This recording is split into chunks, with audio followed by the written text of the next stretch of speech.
Hey guys, want to make a video about the most important upgrades to get in the beginning of your character's life cycle. So this is right after the campaign, the stuff that I focus on myself. By no means this is an exhaustive list, but nevertheless it's something that I try to do every single time. I see a lot of people forget about it, or a lot of people simply don't know about it because the game doesn't tell you. So I wanted to make a quick video showcasing in my opinion, the most important upgrades to get right after you're done with the campaign. The most important thing to get first after you're done with the campaign is life and elemental resist on your gear. Now, the simplest way is to go to the trade website. If you're not playing trade, then you have to use some essences, but basically you want to look for max life and total elemental resistance. You can look at the query example on the left, and basically you want to get something like that on the right. Now, right now it's a month into the league, so the price can vary, but the one on the right is quite nice to start with and costs around 1 chaos. I'm going to give you a lot of survivability. Try to get this on every single piece of gear that you have until you have the capped resistances, and then you still do want to get max life wherever possible on your gear, bar the weapons, but even then, depending on your build. Now, chaos resistance is the next important thing to get. This becomes more and more important the later you get in the game, and by the time you're in 8 mod maps or tier 17 maps, you definitely want to have it. The best way to get it, once again, gear, and the best piece of gear to get it is amethyst rings that have extra chaos res that you can use. You can use an example query on the left for the amethyst ring, but yeah, basically try to cap your chaos res. Sometimes it's not very easy.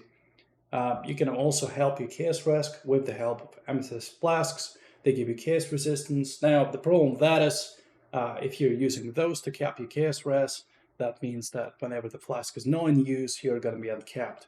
This is not really optimal, so you can use this as a band-aid for a bit, but I don't really recommend it. Spell suppression is very important, but first check if your build needs it. Some builds don't, some builds do.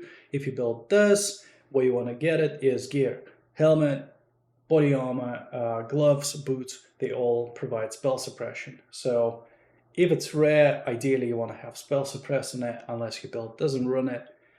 You can use the example query on the left that I've provided and the example gear on the right. That costs about 1 chaos right now and is going to provide you a good amount of spell suppress. If you get it on every single piece of gear, then that's a good, very good start.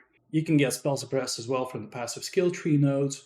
This is quite important in some builds, but most importantly, you can also get lucky spell suppress. There's a graph on the internet if you're interested, but basically it just makes a spell suppress high depending on the amount you have now. I see a lot of people don't have them. Basically, you get Ikers or Embers and you roll your gear with them and you get 3 extra mods in your gear. This is extremely powerful, yet a lot of people don't do it.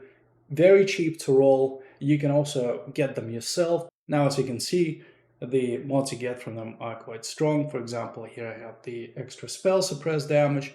Here I have the extra max res. So these are very strong, very important to get. Check what your build needs and get them. They're very cheap unless you need the high tiers of them. Another thing I see people don't get and is extremely important to get is a utility flask setup.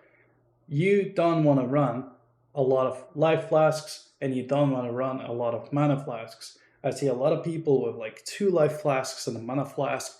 That's a huge waste. Check where your build is running and get utility flasks. Next step is when you get your utility flasks, you also want to usually craft the used when charges reach full. This is going to improve the upkeep. This is going to activate your flasks all the time while you're clearing, and it's very, very, very strong. The next important thing to get is anoint your amulet. What you need for that is 3 things. You need the amulet, you need to know what to anoint, and to get the oils for it. For that, just look at your build, look at your guide, look at the amulet typically, and it's going to tell you what it's allocating. Then you can go to the wiki or to the passive skill tree and check what oils you need for that. And then you go to Cassia. Now, Cassia you need to unlock. You can also ask someone, or you can use the Blight stash tab to do it. But basically you need to unlock her by doing Blight 1 time on the map. but once you do it, she appears in your hideout, and then you can anoint your amulet. As you can see, it basically gives you a notable passive skill for free. There's no reason not to use it besides the financial one, but obviously you want to get it as soon as possible. Some of the next steps is just an example. You want to obviously 6-link your armor as soon as possible, either by the bestiary craft or you want to buy it. Typically, I'm just going to buy it because it's not really worth to 6-link it yourself unless you have a very, very, very good piece that you've got. You want to get the void stones to make all the maps tier 16 on your atlas as soon as possible.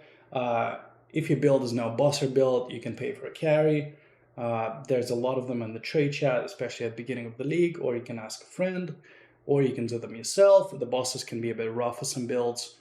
You always want to use the vendor recipe for support gems.